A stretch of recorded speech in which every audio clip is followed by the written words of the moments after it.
खींच करके धीरे धीरे धीरे धीरे नाभि पर स्थापित होगा। ये अकेले परमानंद का नहीं, श्रोताओं सभी का होगा यही। और फिर उसके बाद में दोनों हाथ के नखों से धीरे धीरे प्राण खींच के आपके कंठ पर स्थापित होगा। और उसके बाद कहते हैं हाथ भी ठंडे हो गए, पैर भी ठंडे हो गए, अब तो नाड़ी छूट गई, लेकिन अभी मरे नहीं, क्योंकि आपके धीरे धीरे धीरे धीरे नाभि पर स्थापित किया गया और आपको धीरे धीरे आप कंठ पर स्थापित हो गए।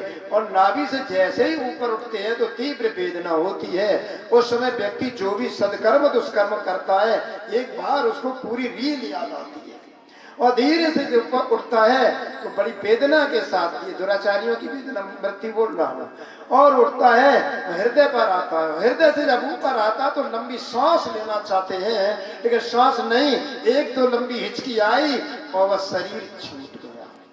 और जब शरीर छूटता है तो अभी आप लोग आए हैं, तो आप लोग कोई मोटरसाइकिल से आए होंगे, कोई बस से आए होंगे, कोई 3 व्हीलर से आए होंगे, और कोई साइकिल से आए होंगे, और कोई जो है 4 व्हीलर से आए होंगे। तो इस प्रकार के, और कोई जो है ट्रेन से आए होंगे, ट्रेन में बहुत पैर है, ट्रेन में ऐसे आप अलग अलग सवारी से आए होंगे। तो जैसे ही आप शरीर छोड़ेंगे तो कर्म के अनुसार आपको लगी हुई सवारी मिलेगी। जीव आत्मा को कर्म के अनुसार लगी हुई सवारी मिलेगी। कहीं आपको 2 पहिया वाली मनुष्य का शरीर मिलेगा, पक्षी का शरीर मिलेगा, कहीं 4 व्हीलर मिलेगा, पशुओं का शरीर मिलेगा, 4 व्हीलर मिलेगा, कर्म के अनुसार पशुओं का शरीर मिलेगा। और कहीं आपने और दुष्कर्म किए ना तो बिना पहियों की गाड़ी भी मिलेगी, वो सर्प जैसी होनी। और यदि आपने और अच्छा कर्म अच्छा नहीं किया तो बहुत पैरों वाली आपको कल खजूरा कातर जैसी सवारी मिलेगी, आप उसमें फिर कर जाएंगे। समझ लीजिए मेरी बात। आप लोग कहेंगे परमानंद आप लोग मेरे को डरवा रहे हो। डरवा नहीं रहा हूं, कटु सत्य बोल रहा हूं। आप जैसे कर्म करेंगे उसी के अनुसार आपको सवारी मिलेगी। उस समय आपको पश्चाताप होगा, यदि मैंने अच्छा भजन किया होता, यदि मैंने परमात्मा का चिंतन किया होता, इन देवी देवताओं के चक्कर में न पड़े होते, तो सच में आज मैं अपने परम धाम में परमात्मा के साथ होते। क्योंकि भगवान कृष्ण ने वादा किया है, अर्जुन भूतों को पूजने वाले भूतों को, और पितरों को पूजने वाले पितरों को, और देवताओं को पूजने वाले देवताओं को प्राप्त होते हैं।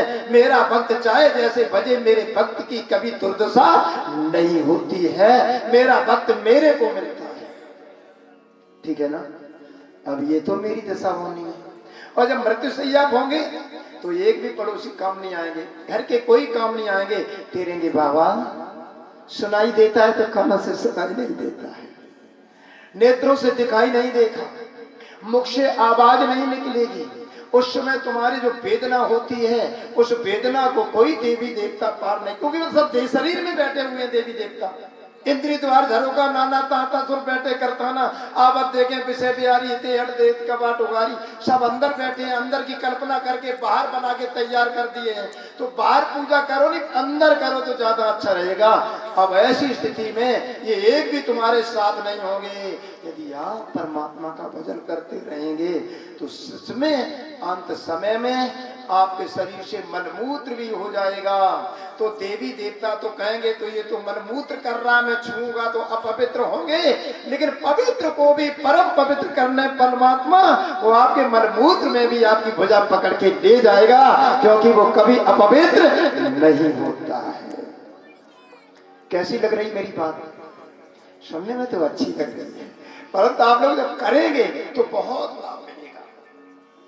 सच में पूरे भारत के अंदर यत्र तत्र जो जगह पर जाता हूं, यहाँ तो 4 लोग बैठे हैं, इतने लोग तो व्यवस्था करने में लगते जितने सुनने के लिए बैठे हैं। आप हमारे अपने डालेंगे प्ले स्टोर पर तो आपको मिलेगा, सुनने को मिलेगी हमारी पूरी कथा विधिवत।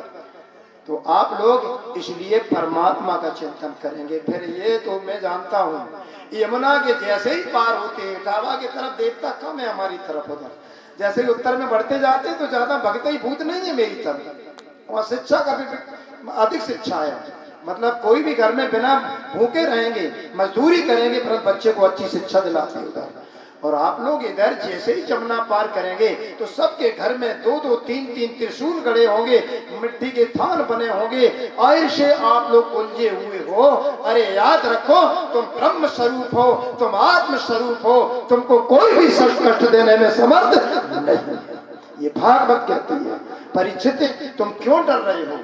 तुम स्वयं आत्म स्वरूप हो और आत्मा कभी न मरती है न जन्म होता है। और इन देवताओं के अंदर भी आत्मा है। इन्होंने तपस्या की है तो देवता तो बन गए, लेकिन तुम जब तपस्या करोगे तो किसी लोग के विष्णु बना दिए जाओगे।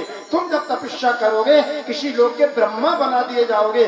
तुम जब भगवान का भजन करोगे परमात्मा का, तो तुम किसी लोग के शिव जी बना दिए जाओगे। क्योंकि तपबल शेष दहे मैं भारा, तपबल सम्मुख करे संहारा, तपबल विष्णु संचरई। और तुम जब और अच्छी पूजा साधना करोगे भगवान की, तो भगवान सोचेंगे चलो इसको दुर्गा बना दें, किसी ब्रह्मांड में दुर्गा बना करके भेज दें।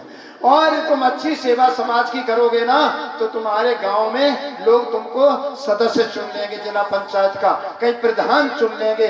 और अच्छी सेवा करोगे तो विधायक बना दिए जाओगे, और समाज की अच्छी सेवा करोगे तो सांसद बना दिए जाओगे, और अच्छी सेवा समाज की करोगे तो आपको मंत्री, प्रधानमंत्री, राष्ट्रपति भी बन सकते हैं। इसमें कोई संदेह नहीं है। ऐसे ही तुम परमात्मा का चिंतन करते जाओगे तो तुम्हारी आत्म उन्नति होती है। इसको कहते हैं आत्म उन्नति। क्या कहते हैं इसको? आत्मोन्नति होती जाएगी। तो आप लोग अपनी आत्मोन्नति करो, और आत्मोन्नति केवल परमात्मा के भजन से होती है। तो आप लोग इस प्रकार परमात्मा का चिंतन करो। आज 5 दिन से तुमको बराबर बता रहा हूं, सबको छोड़ करके परमात्मा कृष्ण का भजन करो। आप कहेंगे कि आप भगवान कृष्ण के भक्त हैं, इसलिए अभी राम के होते तो आप राम की बताते, कबीर साहब के होते तो कबीर की बताते, दुर्गा के होते तो दुर्गा की बताते। ऐसा नहीं। जब मैं छोटा था उस समय अखंड रामायण अकेले पढ़ता था, 24 घंटे अकेले पढ़ता था, अभ्यास किया था। रामचरितमानस रटी सी पड़ी है, जो सुमृत सिद्ध होए वहां से लेकर के लाठ तक अकेले पढ़ते थे। और उसके बाद धीरे धीरे हनुमान चालीसा, बजरंग बाण, जितने क्या नाम जो है, गायत्री चालीसा, शिव चालीसा, दुर्गा चालीसा, घर में हमारी रोज ठटरी बांधती थी, अम्मा मरी करो बैठो रात पूजा करते रात। जबकि 4 दिन में पूजे नहीं हो तो 3 व्रत करते थे, सोमवार का, मंगल का, शनिवार का, कोई ना कोई देवता तो प्रसन्न हो ही जाएगा। लेकिन मैं विज्ञान वर्ग का स्टूडेंट रहा, उसके बाद में आचार्य किया, तो हमने कि ऐसे तो काम नहीं चलेगा, परमात्मा कोई सबका मालिक जरूर होता है। उस समय जमाने में नौटंकी खूब हुआ करती थी, हमें भी चलो नौटंकी भी देखे क्या है। तो बता, देवन में दुर्गा बड़ी, देवतन में हनुमान, तिरियन में सीता बड़ी, मर्दन में भगवान। हमने जो सबसे बड़े भाई की पूजा करी, भगवान कौन है? तो भगवान तो बहुत है, बहुत भगवान है, कौन से भगवान की पूजा करें? अब हमारे भगवान नहीं और हो गए, आपको पता नहीं है। वो सचिन भगवान क्रिकेट के हो गए, क्रिकेट के भगवान सचिन हुए कि नहीं हुए हैं? भगवान किसे कहते हैं? भग शब्द का अर्थ है ऐश्वर्य। जो ऐश्वर्यवान होता है उसे कहते हैं भगवान। हिंदी शब्द को उसमें, ठीक है ना? तो ऐश्वर्यवान, आपका जब ऐश्वर्य फैल जाएगा चारों तरफ तो आप भी किसी के भगवान हो जाएंगे। इसी प्रकार पर तो भगवान अनेकों असंख्यों हो सकते हैं, ईश्वर भी अनेकों हो सकते हैं, परंतु परमेश्वर एक ही है। बोलो सदगुरु महाराज की। तो उन परमेश्वर की शरण की ओर जाओ। इसीलिए भगवान कृष्ण गीता में, भागवत में, रामायण में, उपनिषद में, वेदों में, शास्त्रों में, सभी में कहते हैं। एक यद्यपि मैंने शास्त्रों का विवेचन नहीं किया, न वेदांत की कोई बात कही और ना ही पतंजलि योग की कही, न वैशेषिक की कही, न न्याय की कही, नहीं कही जो है। तो एक सूत्र आपको बता दें पतंजलि योग शास्त्र का। बचपन में मैं चोर था, लंबी चोरी करता था। और चोरी किसकी करता था? अपने बाबा के चश्मा की चोरी करता था। बाबा का चश्मा मिल गया तो 2-4 तो चश्मा हमने तोड़े, किसी को पता नहीं चला चश्मा कहाँ डाल आते हो। लेकिन हम चश्मा का तोड़ करके उसका लेंस सूर्य की तरफ लगाते थे और नीचे आग लगाया करता था। ये मेरे को शौक था। देख लिया तो लेंस निकालते थे, सूर्य की तरफ लगाते थे, नीचे आग लगाया करती थी। उस समय ज्ञान नहीं था। और जब पकड़ा जाता था तो पता चला कि इसके पास ही लेंस कहाँ से आया। एक बार पकड़ा गया, आग लगा रहे थे तो पकड़ा गया तो कान खींचे, पिटाई हुई। फिर जब कभी बाबा का चश्मा हुआ तो मेरे को ही पकड़ा जाता था। धीरे धीरे जब मैं आगे, आपको लगेगा आप क्या कह रहे हैं, हाई स्कूल कक्षा 8 तक आए तो हिंदी रूपांतर हमको भागवत रटा दी थी पिताश्री ने। और जब तक हाई स्कूल में आया तो अपनी पढ़ाई तो पढ़ते ही थे, उपनिषदों को पढ़ा दिया, 18 पुराणों को पढ़ा दिया, ये सब कर दिया। इंटर में आए तब तो और कुछ करा दिया, सबको पढ़ा। तो अंत में जब शास्त्रों की देखा तो पतंजलि शास्त्र का सूत्र याद आया, निरोधस्य चित्तवृत्ति सायोगा। चित्त की वृत्ति का निरोध कर लेना ही योग कहलाता है। चित्त की वृत्ति आप नहीं जानते हैं? जानते हैं? नहीं जानते हैं। किसे कहते हैं? चलो बताए दे रहा हूं। हिंदी में कहते हैं तरंगे, संस्कृत में कहते हैं वृत्तियां, और इंग्लिश में कहते हैं वेव्स। हमारे मस्तिष्क से तरंगे निकलती हैं, तरंगे, वेव्स निकलती हैं। ये आप जो हलो करते हैं ना, ये भी आपको वेव्स और तरंगों के द्वारा ही आप बात कर रहे हैं। तो हमारे मस्तिष्क से तरंगे निकलती हैं, और वो तरंगे कैसी हैं ये भी बताऊंगा। किसी माँ का बेटा मिलिट्री में है और पाकिस्तान में मानो युद्ध चल रहा है, उसका बेटा बॉर्डर पर है, फोन किया कि मैं तो यहाँ पर युद्ध कर रहा हूँ, गोलाबारी पाकिस्तान कर रहा है। और जिस माँ ने और उसकी प्रिया जो पत्नी है उसको सुना तो उसको कैसा लगता होगा?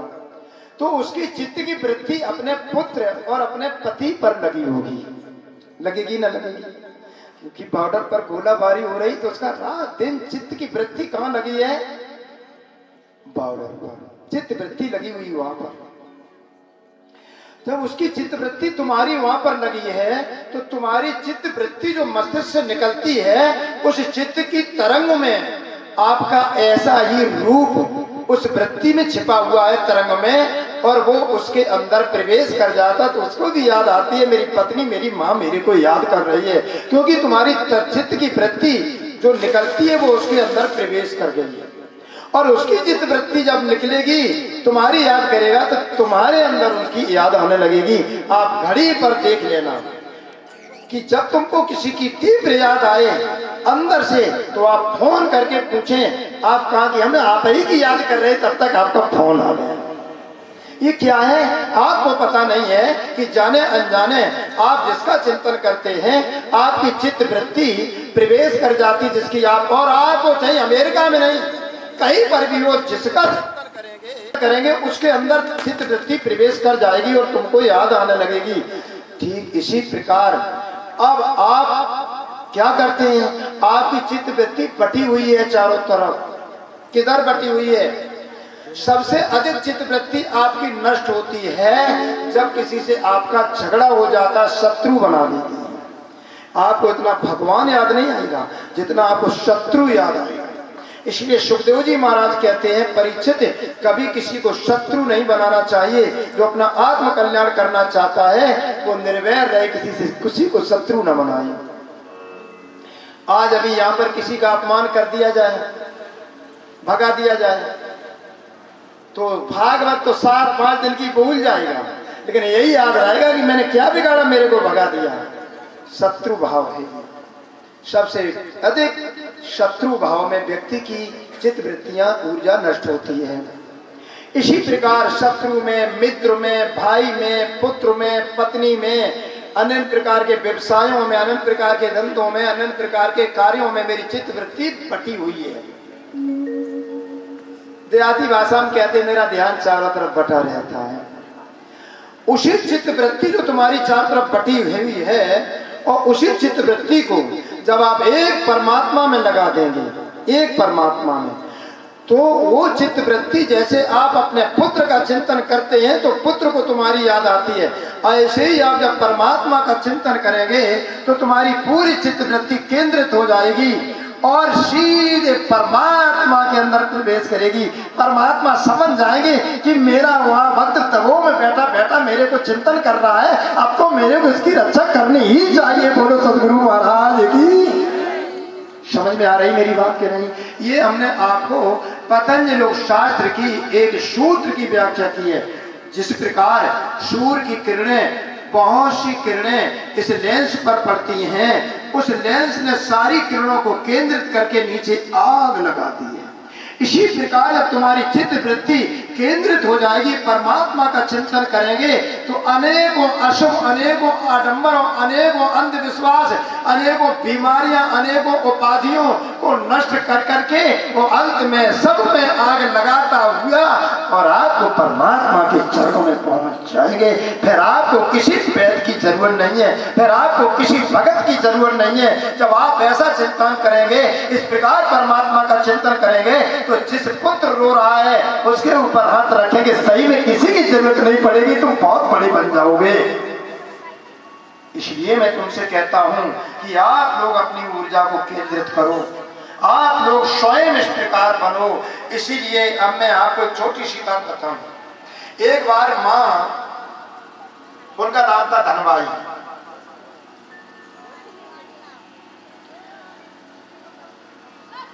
उनके पहले भी एक और बात बताऊंगा। एक मां बेचारी एक स्वप्न देख रही है, परमात्मा का चिंतन करती हैं, और चिंतन करते करते अचानक उन्होंने स्वप्न देखा कि उनकी गोद में तेज पुंज आया और उदर में समा गया। तेज पुंज उदर में समा गया, और जब समा गया, सुबह जगी तो उन्होंने अपने पति से कहा, पति का नाम है मतु मेहता, पत्नी का नाम है कुंवरबाई। कहा कि आज मैंने स्वप्न देखा, एक दिव्य तेज आया और मेरे उदर में समा गया। समझ में नहीं कोई कुछ और ना हो, लेकिन धीरे धीरे विचार नहीं किया, अपने परमात्मा का चिंतन करते रहे, परमात्मा कृष्ण का चिंतन करते रहे। पर पत्नी बड़े धार्मिक थे, दोनों टाइम प्रभु की आरती पूजा कन्हैया की करता करते थे। समय आने पर एक पुत्र प्रकट हुआ, और जब पुत्र प्रकट हुआ तो उसका नाम उन्होंने रखा कि वो चंद्रमा के समान प्रकाश मेरे उदर में आया था, और तभी से मेरे को लगा कि मैं मां बनूंगी, तो उसका नाम रख दिया देवचंद्र। ये कोई देवता आया मेरी गोद में और आगे लगा दिया चंद्र, उसका नाम रख दिया देवचंद्र। देवचंद्र धीरे धीरे धीरे धीरे धीरे धीरे क्या करते हैं, जब बड़े होते घुटनों चलते हैं तो खिलौना डाले जाते हैं। आप लोग तो बच्चों को खिलाएंगे तो खुनखुना डालेंगे, फिर वो बच्चा बड़ा हो जाए तो खुनखुना ही बन जाएगा। राधे राधे। अब खुनखुनों से खिलाना बंद कर दो, बच्चों के सामने डालो, आप बच्चों के सामने डालो, कंप्यूटर डालो, हेलीकॉप्टर डालो, 4 व्हीलर डालो, और बहुत सी ऐसी चीजें तकनीकी डालो, और बच्चा जिससे खेलेगा तो वही उसका माइंड हो जाएगा।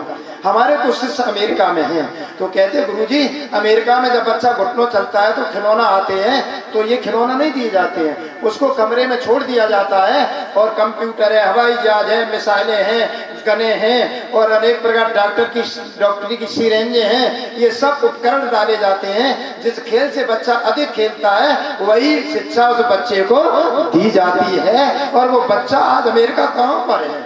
और आप क्या जाते हो, बाजार में जाएंगे बच्चे के लिए खिलखिलौना लाने हैं, और वो बच्चे के लिए कुछ और लाएंगे, तो गुब्बारा लाएंगे, तो तैसे ही बच्चा गुब्बारा जैसे हो जाएंगे, खुनखुना जैसे हो जाएंगे। मैं तुम लोगों को 100,000 की बात कह रहा हूँ। इसलिए अपने बच्चों को तकनीकी खिलौना खिलाइए। कौन खिलौना खिलाए? तकनीकी। तो छोटे छोटे बच्चे। और सुनो एक बात और बता दूं, सब चाहते मेरा बच्चा इंग्लिश अच्छी पढ़े, तो आप अपने बच्चों के सामने जब सेव ले आए तो साफ कहो ये एप्पल है, सेव बोलना बंद कर दें, क्योंकि आज इंग्लिश की बहुत जरूरत है। जैसे ही बोल रहे बेटा एप्पल, बनाना, ऐसे आप जब बोलेंगे सब तो बच्चा जानेगा ये बनाना है, लंबा लंबा होता है, खाने में अच्छा लगता है, ये एप्पल है। तो आप अपने बच्चों को पूरी इंग्लिश सिखा सकते हैं। समझ लो मेरी बात, क्योंकि तुम्हें भारत को एक बहुत अंतरराष्ट्रीय पूरे विश्व के लेवल पर ले जाना है, तो मेरे बच्चों को तकनीकी बचपन से संस्कार देना चाहिए। आप ऐसा नहीं करेंगे महाराज बताने कुछ और चाहते थे, बताने कुछ और लग गए। क्योंकि मैं चाहता हूँ मेरा देश के बच्चे बहुत अच्छे बन जाए, समाज अच्छा बन जाए। ये मैं आप कहेंगे महाराज कहाँ से बोलने लग गए हो? तो वैशेषिक शास्त्र में 1 से 8 एलिमेंट्सों की खोज उस समय कणाद मुनि ने कर ली थी। आज जो परमाणु बम है, हाइड्रोजन बम है, जो मिसाइलों की चिकित्सा जो आज पद्धति चल रही है, ये हमारे कणाद मुनि की थी हुई है। आप वैशेषिक शास्त्र को पढ़ेंगे तो उसमें ये भरा पड़ा है। बोलो सदगुरु महाराज की। इसलिए मैंने ये बात आपके सामने बोल दी। तो इस प्रकार देवचंद जी महाराज घुटनों चलते हैं तो अपने भगवान के लिए आरती करते हैं, तो भगवान को वो भी आरती करते हैं। जिसके घर में रोज आरती पूजा होती है तो बच्चे भी राधे राधे करने लगते हैं, हाथ जोड़ते हैं, संस्कार बच्चों को देते हैं। और जिनके घर में सुबह ही लठ चलने लगता है तो बच्चे भी गालियां देने लगते हैं। तो ये संस्कार आपको अपने बच्चों को बनाओ। धीरे धीरे धीरे धीरे देवचंद जी जब बड़े हुए तो तालाब में नहाने गए, और जब नहाने गए तो वहां पर कहते उस तालाब में नहीं जाना, उसमें बहुत बड़ा भूत है। मेरे को भी कहा जाता था बेटा पीपल पे नहीं जाना, वहां भूत है। लेकिन मैं रात में गया, देखे भूत कैसा मिलता। बचपन से मैं डरता नहीं, क्योंकि हनुमान जी महाराज ऐसे हैं, हनुमान जी मेरे को भूत के नहीं लगने देंगे। मैंने बहुत सी पट्टी फाड़ डाली, हनुमान ऐसे उड़ते थे, बड़ी पिटाई हुआ करती थी, पट्टी फाड़ता हनुमान उड़ाने के चक्कर में। तो डर नहीं लगता था, विश्वास था। धीरे धीरे देवचंद जी महाराज कहते माता पिता तालाब में नहीं ना जाना, नहाने जाओगे तो वहां भूत लगेंगे। देवचंद जी महाराज जाते हैं तो सारे भूत देवचंद जी के सामने हाथ जोड़ के खड़े हो गए, हाथ जोड़ के खड़े हो गए। मेरे पर कृपा करो, मेरे पर दया करो, अब आपके दर्शन मात्र से मेरा उद्धार हो गया, आपके दर्शन मात्र से मेरा उद्धार हो गया। ये बात गांव के लोग भी 2-4 खेलने जाते हैं तो वो उनके साथ थे। उन्होंने कहा कि मैंने आंखों देखा सारे देवता देवचंद जी के हाथ जोड़ करके और कह रहे मैं मोक्ष हो गया मेरा, मैं जा रहा हूं। तो देवचंद जी समझ नहीं पा रहे ये अवस्था है। मंदिर में जाते हैं तो मंदिर में मानो मूर्तियां उनसे बातें करने लगती हैं। अब देवचंद जी को ऐसा लगा कि आखिर है क्या।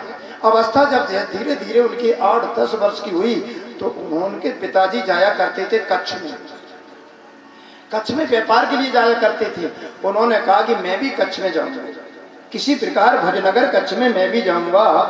वहां पर धीरे धीरे एक बारात जा रही थी। उस समय राजा इत्यादि बारातें जाती थी तो बालक नहीं जाता था।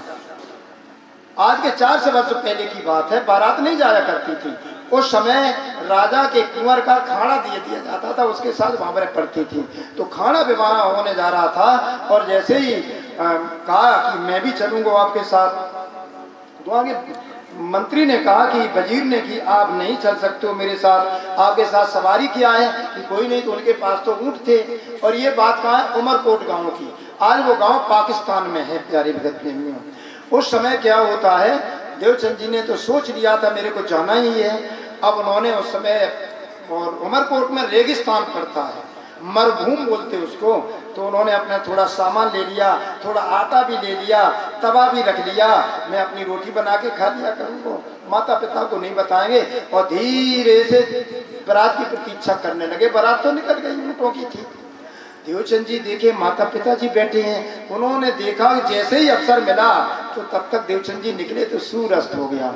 उधर उस समय जहाँ रेतीला होता है ना, मरुभूमि में तो आंधियां चलती हैं तो रास्ता धूल से खत्म हो जाती है। तो कुछ ना ऊँटों के पगचिन्ह दिखाई नहीं देते हैं। और रेती में ऊँट को तो जहाज माना जाता है रेती का। तो सब कुछ मिट गया। आगे बढ़ते जा रहे, अब उनको अंदर से डर लगने लगा, रास्ता नहीं दिख रही है, आंधी चल रही है, मैं कहाँ जाऊँ समझ में नहीं आता है। लेकिन बचपन से अपने प्रभु का चिंतन करते थे। आगे देखा उन्होंने एक सिपाही खड़ा है, देखा कि ये लुटेरा है, ये मेरे को मार डालेगा। अब तो कपने लगे। तो पास में जैसे ही पहुंचे तो सिपाही ने कहा कहाँ जा रहे हो, ये पोटरी छोड़ो। देवचंद जी ने विचार किया ये पोटरी हमको छुड़ा लेंगे फिर ये हमको मार डालेगा, ये हमको लूट लेगा, तो पोटरी वगैरह सब छोड़ के दे दी। और देने के बाद क्या किया, चलो लेट जाओ। अब देवचंद जी ने विचार किया ये अब मेरे को लिटा करके मार डालेगा। फिर कहते अच्छा बताओ तुम्हारे दर्द कहीं हो रहा है। देवचंद जी कहते ये मेरा दर्द जानता है, हाँ मेरे चलते चलते भय के कारण दर्द की वजह से पेट में दर्द हो रहा है। तो उस सिपाही भेष में जो शख्स खड़ा था उसने कमर पर पैर रखा, दबाया, दर्द कम हुआ, हाँ हुआ, कहाँ और थोड़ा रह गया और दबाया, खड़े हो जाओ। देवचंद जी ने विचार किया, सिपाही बहुत अच्छा है, ये दर्द मेरा ठीक कर दिया, अब ये निश्चित मेरे को घर ले जाएगा और नौकरी करवाएगा, चाकरी करवाएगा, मारेगा नहीं, नौकरी करवाएगा। तो उन्होंने क्या, वो कमली जो पीठ पर बोझ था वो स्वयं उस सिपाही ने ले लिया, उनके ऊपर एक कमली डाल दी चादर और चलने लगे। और रात चलते अंत में आगे बढ़ते, देखो वो तुम्हारी बारात है, बारात जो निकल गई थी वो तुम्हारी बारात है, अब तुम उस बारात में जाओ और मैंने आपको छोड़ दिया। देवचंद जी खड़े होते, जैसे ही बारात की तरफ देखते हैं, मुड़ के देखते हैं तो वो सिपाही वेश में वो मिला ही नहीं। अब बारातियों ने कहा कि तुम इतनी जल्दी कैसे आ गए, हम तो कितनी गति से ऊंट भगा के लाए तब यहाँ आ पाए, इतनी यात्रा तुम पैदल चल के कर ही नहीं सकते हो, कैसे आ गए हो। उनको पता चला, हो ना हो जिस भगवान की मैं याद करता था वो भगवान ही मेरे को किसी प्रकार चद्दर डाल के और मेरा बोझ टांग करके मेरे को ले आए। भगवान की जब व्यक्ति की मदद करते हैं प्रभु, तब उसे पता नहीं चलता है, जब उसका कार्य हो जाता तब पता चलता मेरे प्रभु ने मेरी रक्षा की। अब तो देवचंद जी के नेत्रों में आंसू रो पड़े, मेरा प्रभु हमको सिपाही वेश में मिली।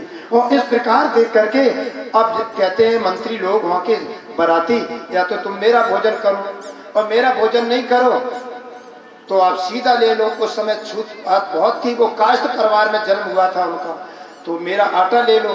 देवचंद जी ने कहा कि आप अपना आटा दे दो, तो आटा लिया उन्होंने, अपना भोजन बनाया और सबसे पहले कहा सिपाही वेश में भगवान जी तुम आए थे, मेरा भोजन कर लो।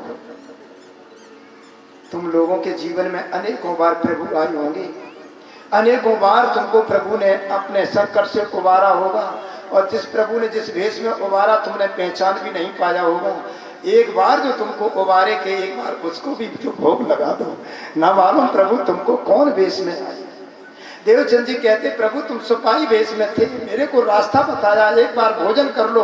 और जब उन्होंने भोग लगाया तो स्वयं आनंद आया, उसके बाद भोजन किया। एक बात माताओं में आपको बता दें भाई बंधुओं, आप रोज जब भगवान को थाली लगा करके भोग लगाएंगे ना, प्रभु एक बार मेरे हाथ का भोजन कर जाओ, पूरे जीवन में एक बार आ जाओ। रोज तो नहीं आ पाते हो, जब कभी बड़े बड़े भक्तों से समय मिले तो मेरे हाथ का भोजन कर जाओ, तो कभी प्रभु की कृपा होगी तो एक बार भी तुम्हारा हाथ का भोजन कर गए तो सच में जन्म जन्म सुधार जाएगा, फिर कोई कष्ट नहीं होगा, उद्धार हो जाएगा। ऐसे धीरे धीरे अंत में कच्छ बुझ गए, चारों तरफ दौड़ते हैं। नागा संप्रदाय में गए, कबीर पंथ में गए, निरंकारी में गए, निरंजनी में गए, अनेकों संप्रदायों में गए। कितने बताएं, जोगी जंगम नागा कनपट्टा एरी गिरी पुरी सारस सगेरी, कितने पंथों में 89 पंथों में घूमते रहे। तो कोई तो कहे भभूति देना शुरू करो, कोई कहे घुट्टम घुट्ट कराओ, कोई कहे दाढ़ी रखाओ, कोई कहे मेरा ये पंथ है, परंतु उनको आत्म शांति नहीं मिल रही थी। अंत में घूमते घूमते किसी प्रकार स्वामी हरिदास जी के पास पहुंचे। तब तक उन्होंने एक मंत्र ले लिया था। ये वही स्वामी हरिदास बोल रहे हैं जिनको ने निताई गौर महाप्रभु चैतन्य के उपासक थे। स्वामी हरिदास ललिता सखी के अवतार बोलते हैं। स्वामी हरिदास जी महाराज के पास पहुंचे तो उन्होंने धीरे धीरे उनकी कथा सुनी तो बहुत अच्छी लगी भगवान कृष्ण की कथा। लेकिन मैं आपको अपना गुरु बनाऊंगा तो आपको कल दीक्षा देंगे। इधर उनके पिताजी वहां से आते हैं, मतु मेहता। उन्होंने देखा ये बाबा हुआ जा रहा है, मेरा बेटा जोरा भरी साधु बना जा रहा है। और इन माता पिताओं को एक बड़ी कष्ट होता है, बेटा चोर हो जाए कोई तकलीफ नहीं, चुआड़ी हो जाए कोई तकलीफ नहीं, शराबी बन जाए कोई तकलीफ नहीं, डकैत हो जाए कोई तकलीफ नहीं, मेरा बेटा साधु ना हो जाए, बाबा ना हो जाए। कोई भी माँ ये नहीं कहेगी कि मेरे बेटा को बाबा बनाए दो। हम तो 40 साल हो गई मंच पे बैठते बैठते, अभी तक कोई माँ ऐसी नहीं मिली गुरुजी मेरे बेटा को साधु बना दो, नहीं मिला। कुछ भी हो जाए, मतु मेहता को लगा कि मेरा बेटा साधु ना हो जाए। वो मतु मेहता स्वयं आते हैं और धीरे धीरे कहा इसका शादी कर दो, विवाह कर देंगे तो ये विवाह बंधन में बन जाएगा, तो ये बाबा नहीं बनेगा। इकलौता बेटा है तो शादी तय हो गई, विवाह तय हो गया। और इधर उसी दिन दीक्षा देने थी और उसी दिन दीक्षा और उसी दिन उनको विवाह होना था। और दीक्षा देने में क्या होता है, घुट्टम घुट्ट सबके सर कटाए, बाल कटाए जाएंगे। तो देवचंद जी महाराज ने अपना पूरा साफ कराया, बिल्कुल सर साफ घोट दिया गया। अब जब ऐसी स्थिति हो गई उनकी, भद्रवेश हो गया, गुरुदेव ने उनको मंत्र दे दिया, जाप करने लगे। और मंत्र लेने के बाद जब घर गए तो पिताजी ने लट उठाया, मैंने तेरे विवाह के लिए तैयारी, आज तो तेरा विवाह होने, आज तो तेरी सगाई होने, आज तो सज धज के चलना था, तो तू भद्रवेश करा के आया, बता मैं क्या करूं। देवचंद जी कहने लगे, पिताजी मेरी आत्मा का विवाह जो होना था वो हो गया, अब तुम अपना विवाह करो तो कर दीजिए। तो दूसरा विवाह हो गया। पिता उन्होंने तो अपनी आत्मा का विवाह अपने परमात्मा के साथ जोड़ना चाहा और उनका विवाह हो गया। सोचा अब ये विवाह करेगा, हो गया विवाह इसका, अब कोई तकलीफ नहीं, अब ये धीरे धीरे बाबा नहीं होगा। लेकिन क्या हुआ, देवचंद जी महाराज अपने हाथ से रोटी बनाते हैं, हाथ से भोजन बनाते हैं और भोग लगाते हैं, प्रभु भोजन करो। पत्नी कहती है जब हम आ गई हैं तो आप क्यों, उन्हें जब तुम भोजन बनाओगी तो मेरे जैसा भाव तुम्हारा पवित्र नहीं होगा, तुम्हारे में आलस होगा, कौन से भगवान है कौन से क्या है, इसलिए हम अपने भगवान के लिए भोग हाथ से बनाएंगे, हाथ से भगवान का भोग लगाएंगे। ये देवचंद जी नहीं करते हैं। लोग ताने देती हैं देवचंद जी की प्रिया को, धर्म पत्नी को, तुम कैसी हो, तुम्हारे पति हाथ से रोटी बनाते हैं भगवान के लिए। तो कहती मैं क्या करूं, वे सुनते ही नहीं है, अपने भगवान के लिए हाथ से बनाते, इसे कहते सेवा, इसे कहते भाव। मेरे कहते ही रोष ना हो, भगवान कौन भोजन करेंगे, आप रोज थाली सजाओ, भगवान भोजन करने वाले नहीं है। भगवान भोजन जब करेंगे बहुत भाव से आटा पीसो, अपने हाथ से धीरे से बहुत भाव से मेरे प्रभु को आज अच्छा अच्छा भोजन बनाएंगे, फिर बहुत अच्छी तरह से सेको धीरे धीरे से, उसके बाद प्रभु के लिए आज तो मेरा प्रभु हाथ का भोजन करेंगे ही। जब ऐसा रोज भोज बनाएंगे तब भगवान के सामने लगाएंगे आप, तब कहीं आपकी किसी दिन सुनेंगे। और सच में ये मेरे जीवन में एक बार घटना हो गई कि प्रभु भोजन करने आते हैं, मेरा तो गला मिल जाता है। जब उनकी कृपा का अनुभव करते हैं तो लगता है कि क्या प्रभु तुमने कृपा की है। तो देवचंद जी महाराज को इसी प्रकार अंत में बहुत बड़ी कथा है देवचंद जी की, फिर कभी आप बुलाना तब मैं आपको सुनाऊंगा। अंत में अचानक देवचंद जी महाराज के पड़ोस में श्रीमद् भागवत कथा होती थी, रोज कथा सुनने गए। धीरे धीरे 14 वर्ष कथा सुनते सुनते ये जामनगर में आ गए, वहां से भुजनगर से चल के तो जामनगर में श्याम जी का कृष्ण का मंदिर, वहां रोज कथा सुनने जाते हैं। 14 वर्ष हो गए। लोग ईर्षा करने लग गए कि जब ये आते हैं तभी व्यास जी सुनाते हैं, जब तक ये आते नहीं तब सुनाते नहीं। और देवचंद जी बड़े बड़े प्रश्न पूछा करते थे। अंत में एक दिन क्या हुआ, देवचंद जी को टाइफाइड हो गया, मियादी बुखार हो गया। माता पिता ने वैद्य को दिखाया, वैद्य ने कहा ये घर से बाहर निकलेंगे, इनको हवा लगेगी, सन्नपात हो जाएगा तो ये मर जाएंगे। माता पिता ने कहा मैं जाने नहीं दूंगा। देवचंद जी कह रहे मैं बिना कथा सुने रहूंगा नहीं। वैद्य जी ने दवाई ले ली, तो मैं अपनी दवाई नहीं दूंगा, मेरा अपयश होगा, ये बचेगा नहीं। कहीं नहीं मैं जाने नहीं दूंगा। माता पिता ने दवाई ली, कपाट बंद कर दिए। देवचंद जी को दवाई के लिए कहा खाओ, देवचंद जी ने दवाई खाई। उसके बाद जैसे ही समय हुआ भागवत सुनने का, चल दिए। माता पिता ने कपाट लगा दिए। देवचंद जी कहते हैं मेरे माता पिता मैं बिना भागवत के जीवित नहीं रहेंगे, मैं बिना भगवान के जीवित नहीं रहेंगे, कपाट खोल दो। माता पिता ने नहीं सुना। देवचंद जी महाराज कहते हैं तो ये मेरा शरीर पड़ा रह जाएगा, मेरी आत्मा तो जा रही है। धड़ाम से मूर्छित होकर के गिर गए। माता पिता ने उनको जल्दी कपाट खोला, बेटा उठो जल्दी जाओ, टेरते हैं कानों में, जाओ मैं नहीं रोकेंगे, कथा सुनने जाओ। तो जैसे जैसे पुनः चेतना आई और धीरे धीरे माता पिता सहारा लेकर के वहाँ गए कि कथा सुनो। आप देवचंद जी महाराज जब कथा सुनने के बैठे तो व्यास जी कहने लगे जब इतनी इनके अस्वस्थ हैं तो मैं वहीं आकर के कथा सुनाते, आपको देवचंद जी क्यों आए। तो देवचंद जी कहने लगे कि हम जब आप हमारे घर पर कथा सुनाने आते तो वहाँ तो केवल आप आते, लेकिन कथा पंडाल में ना मालूम भगवानी साधु भेष में बैठे हों, ये सारी श्रोता तो नहीं आएंगे, कितने कितने अच्छे भगवान के भक्त होंगे, क्या पता इस भेष में कौन सा मेरा प्रभु बैठा हो, मैं नहीं पहचान सकता हूँ। क्योंकि मेरी आंखों में इतना पर्दा है, मेरी आंखों में इतनी उज्जवलता नहीं है कि यहाँ पर मैं किसको पहचानूं कि मेरी दादाजी किधर बैठी हैं, मेरे प्रभु किसके हृदय में बैठ गए, किसका हृदय कितना पवित्र होगा। इसलिए मैं आप मेरे घर पर किस सबको नहीं ले आ सकते थे। देवचंद जी की बात को सुन करके सभी आश्चर्यचकित हो गए। सब धीरे धीरे रोग उनका ठीक होने लगा और वो स्वस्थ हो गए। अचानक उनके सामने प्रकाश आया, प्रकाश आया और उस प्रकाश में भगवान कृष्ण और पूछते 3 प्रश्न पूछे, तुम कौन हो, तुम कहां से आए हो, कहां जाओगे। देवचंद जी कहते मेरे को कुछ पता नहीं। उस समय भगवान कृष्ण कहते हैं देवचंद तुम मेरी राधा रानी हो। बोलो सदगुरु महाराज की, तुम मेरी राधा रानी हो। कि राधा?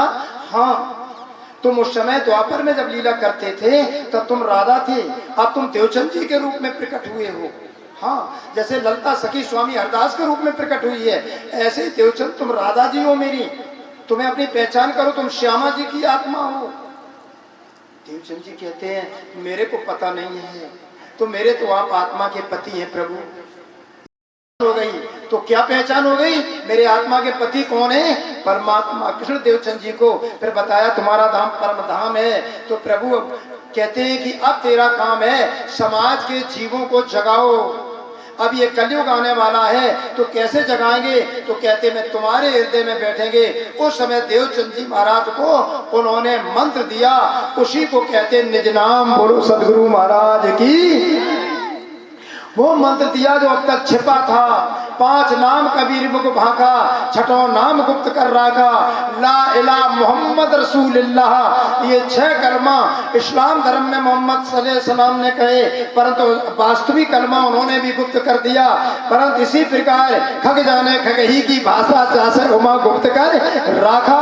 वे वास्तविक 7 करोड़ मंत्र शिव जी कहते पार्वती जी हमने तुम्हारे प्रति कहे हैं, परंतु जो तारतम्य नहीं जाना थी सच्चिदानंद लक्षणम, वह तारतम मंत्र मैंने किसी के प्रति नहीं कहा। इसलिए हे राधा जी, श्यामा जी, मैं तुमको दे रहा हूं, अब तुम अपनी पहचान करो। अब मेरे माँ, मेरे भाई बंधुओं, आप श्रोताओं बैठे हो, क्या तुम सतयुग में नहीं थे? तुम्हारी आत्मा सतयुग में थी, परंतु तुमने परमात्मा को नहीं पहचाना, इसीलिए तुमको जन्म मरण के चक्कर में रहने पड़ा।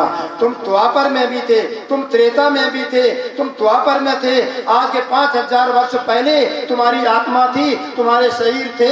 अपनी पहचान करो कि उस समय तुम कौन थे, कोई पशु थे कि पक्षी थे कि ग्वाला थे कि गोपी थे। क्योंकि देवचंद जी को तो पहचान हो गई हम राधा थे, हरिदास को पहचान हो गई हम ललता सखी थे, पर तुम सब कौन थे ये पहचान करनी है। बोलो सदगुरु महाराज की। क्योंकि जब से धरती रची गई है, मेरी आत्मा यहाँ तुम देखने के लिए आई है, तो जब से सृष्टि रची गई है तब से तुम अनेकों बार मर चुके हो। कितनी बार मरे हो?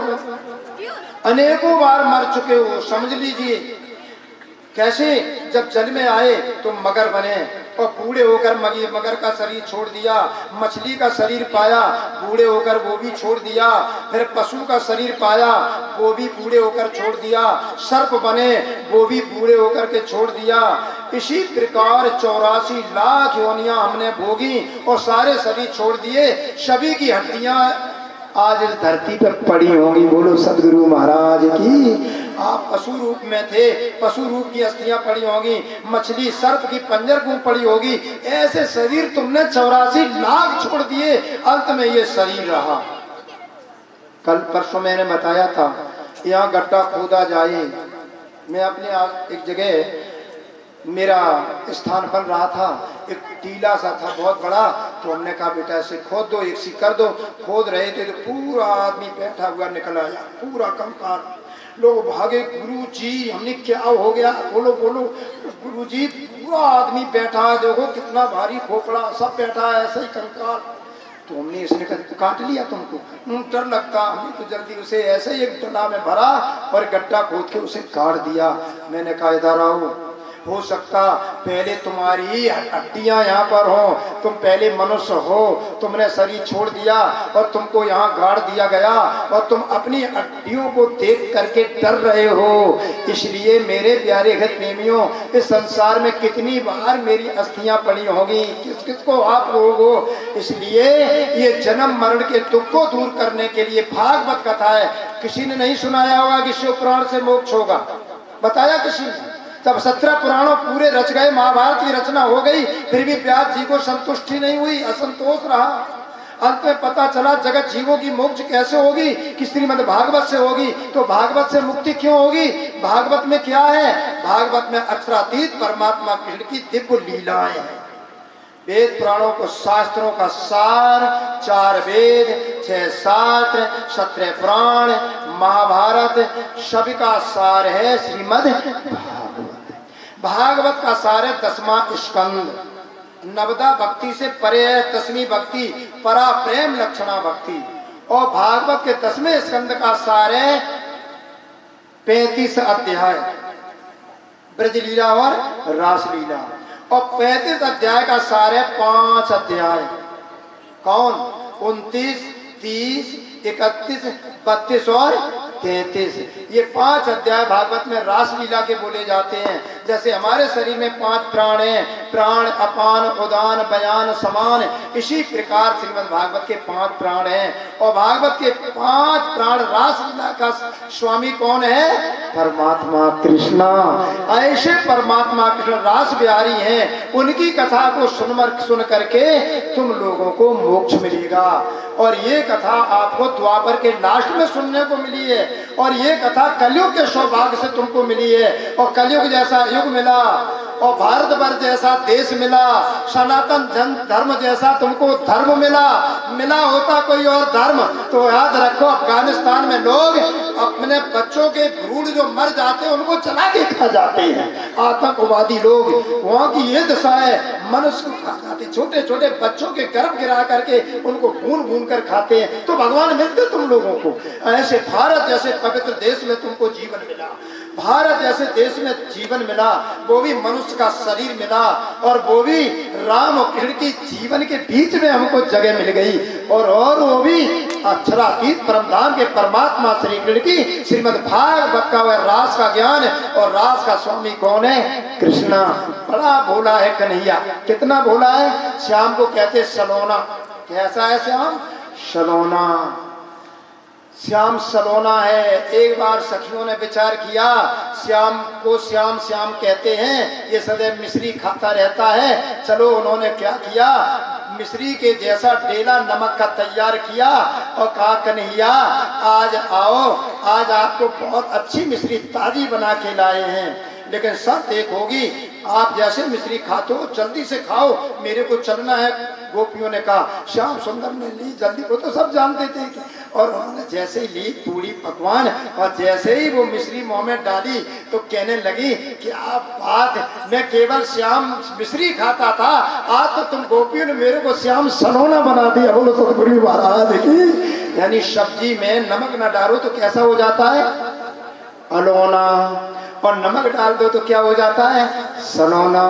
तो श्याम को मिश्री मिश्री मिलती रहती थी। गोपियों ने एक दिन उनको मिश्री के धोखे से नमक खिलाया तो क्या हो गए? श्याम सलोना। तो याद रखो मेरी बेटियों, मेरे देश के लोगों, तुम्हारे पास किसी प्रकार गरीबी है तो उस गरीबी में भगवान श्याम सुंदर को नमक का भोग लगा दो, लगाओ जरूर, नमक का भोग लगाओ।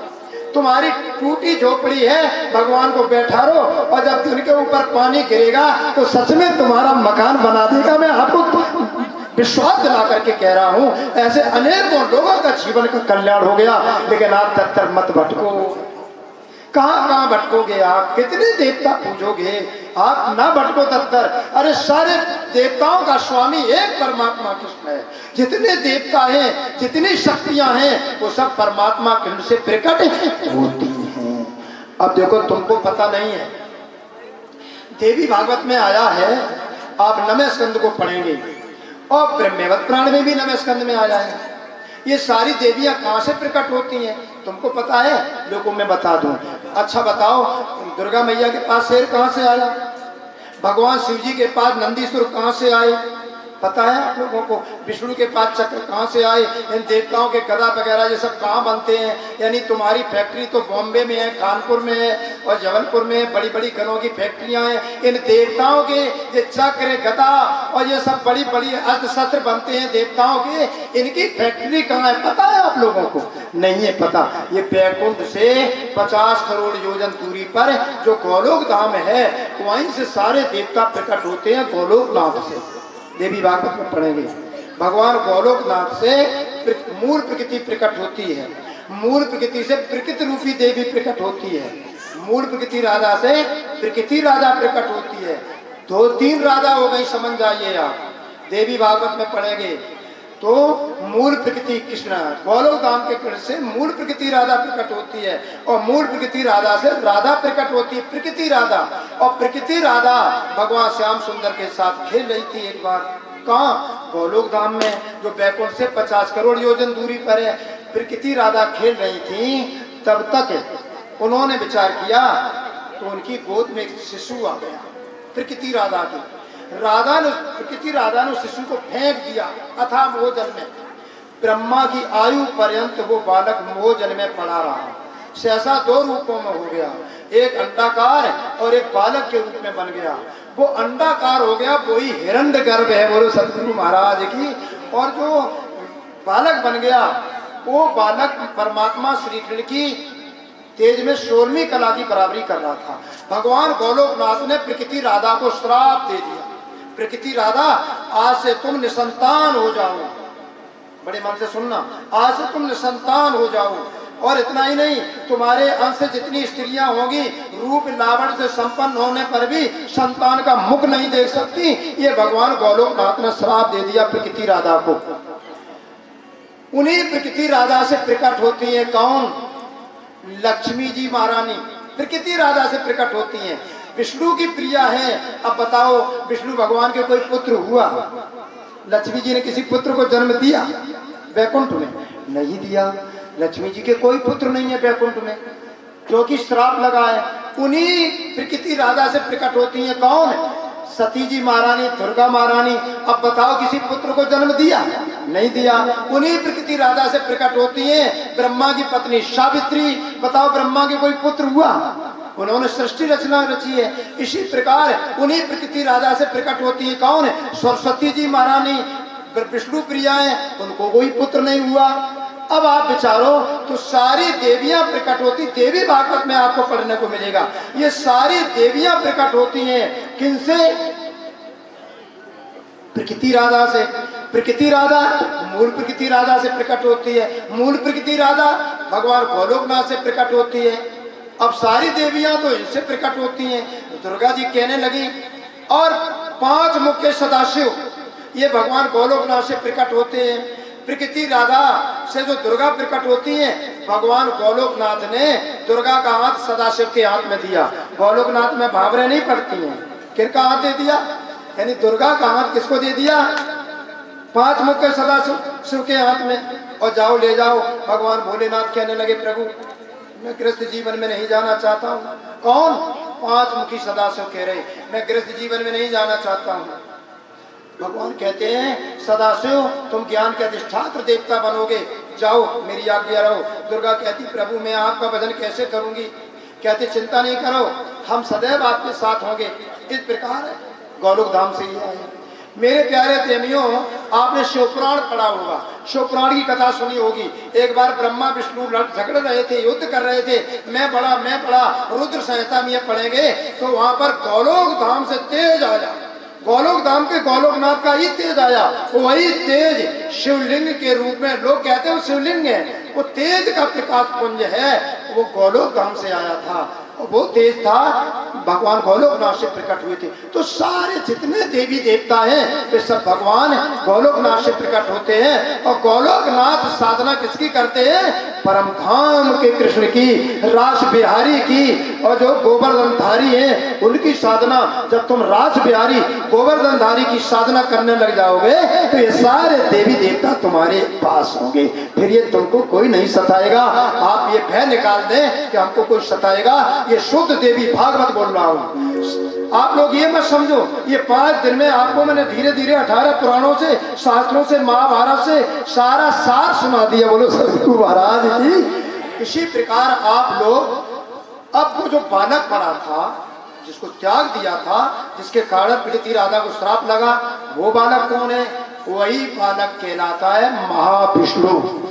उस बालक को क्या कहते हैं? महाविष्णु। भागवत के 3य स्कंद में इसी बालक को कहते हैं महाविराट। ये महाविष्णु के एक रोमकूप में असंख्यों ब्रह्मांड है। प्रति ब्रह्मांड में ब्रह्मा, विष्णु, महेश, ओम, गायत्री है। असंख्य छोटा सा ब्रह्मांड हमारा है। इसलिए आप लोग ये कलयुग में आप लोगों को भागवत मोक्षदायक में मिली है। भागवत का सार है कौन? अक्षरातीत परमात्मा श्री कृष्ण। और उस जाप करने के लिए तुम्हें मंत्र मिला है कौन? तारतम मंत्र। शिव जी कहते हैं पार्वती जी आप पद्म पुराण को पढ़ना। पद्म पुराण के आप पाताल खंड में महातत्व वर्णन आया है, वृंदावन के महत्व का वर्णन। उसमें पार्वती जी ने पूछा शिव जी से, प्रभु एक बात बता दो, किसी प्रकार परमधाम के परमात्मा का मंत्र की दीक्षा कैसे लेना चाहिए? तो उन्होंने कहा देवी परमात्मा के मंत्र के लेने के लिए पतिव्रता भाव बनाना चाहिए। जैसे पतिव्रता स्त्री स्वप्न में भी किसी दूसरे पुरुष की चिंतन नहीं करता है, ऐसे परमात्मा श्री कृष्ण की भक्ति में नियम है। अब आप कहेंगे महाराज सब पड़ोसी नाराज हो जाएंगे।